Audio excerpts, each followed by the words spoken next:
Hello, welcome to this Civil 3D corridor modeling tutorial. In this video, we will create an annotation at the invert level of drainage channel in all these section views. Although we already have this invert level in the form of a data band, but I just need to show the method in case we need an invert level at this location. How would we do in Civil 3D to give us that label? So let us proceed. I will go to the assembly, and at assembly invert level I will create a point mark. I will go to home and then we'll click on this button. So I will get this dialog box, these tool palettes. Okay,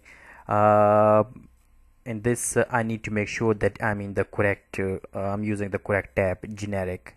So I will go to generic and then I will go to this mark point. I will click on this, and then Civil 3d is asking me to select marker point within assembly, or I will just simply put the name of the new mark point. I will in fact I will give it a name here in the this properties dialog box. I will call it IL, invert level, and point codes I'm gonna call this point code as invert level as well. So then since Civil 3d is asking me to place that mark point somewhere in the assembly, I will click on this point. So I get this point here at the invert level, and then I will just close this property dialog box and will click on this assembly to see if I have that marker point in it. I can come to assembly properties and then construction, and I should have that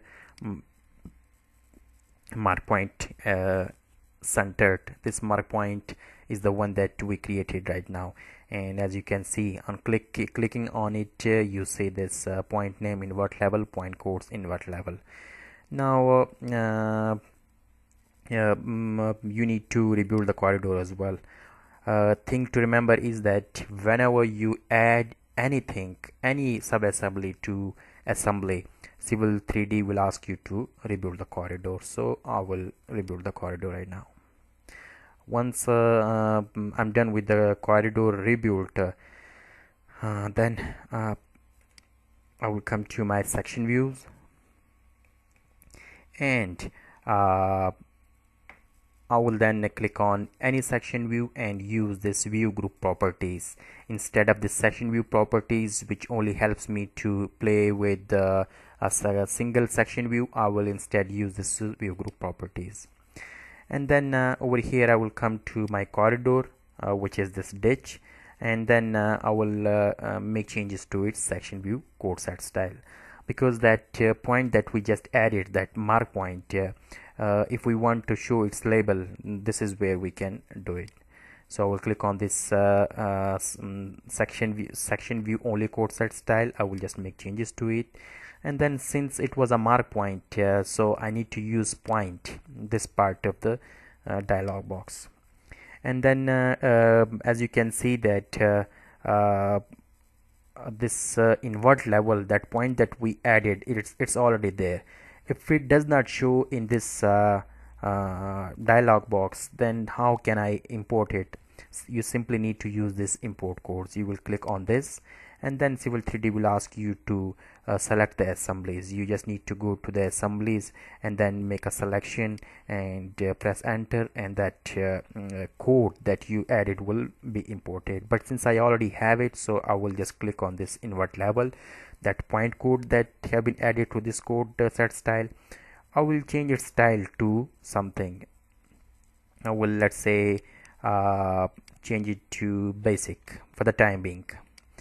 I will click on OK, and then I'm gonna change its label style. I'm gonna change its label style to, I already have a style called invert level. In my future videos, I will explain most of the things that we require to do to create a style, to play with the style. My future videos will be related to those things, so please subscribe to this channel so you may not miss those videos.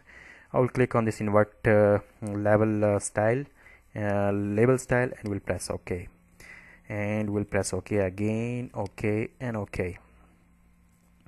Okay, if I go to my section view, I can see that label style has been applied to the point. Okay, in next we can see all section view have that label, and that label is the invert level at this location. Obviously we have invert level over here as well, so it doesn't make any sense, but it was just an attempt to show you that method of creating that label if you need to. So in our next video we will add a symbol over here. We will put a block instead of this small ring that we have. We will put a block instead of it, and we will see how we can put that block instead of it in all these section view. So thank you so much for watching this video. We'll see you in the next video.